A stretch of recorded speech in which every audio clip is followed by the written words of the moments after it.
Nájdi súradnice prieniku osy x a nasledujúcej kvadratickej funkcie. Poďme sa na to pozrieť. Ak mám graf, kde mi pretína v dvoch bodoch, graf kvadratickej funkcie os x, znamená, že y-nová súradnica bude nulová. Takže ak postavím x na druhu minus x minus 6 a nájdem, kedy je to rovné 0, tak týmto spôsobom by sme našli tieto body. Ale ako k tomu pristúpiť? Skúsme najprv vypočítať diskriminant b na druhu minus 4ac, kde a, b, c sú koeficienty, to znamená a je v tomto prípade 1, b sa rovná minus 1, c sa rovná minus 6, poďme na to.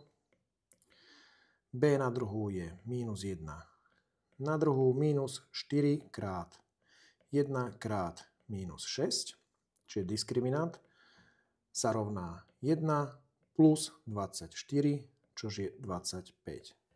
Následne x1, 2 musíme uvažovať o dvoch bodov, pretože diskriminant je väčší ako 0.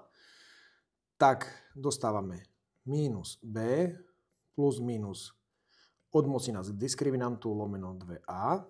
Takže ideme x1, 2.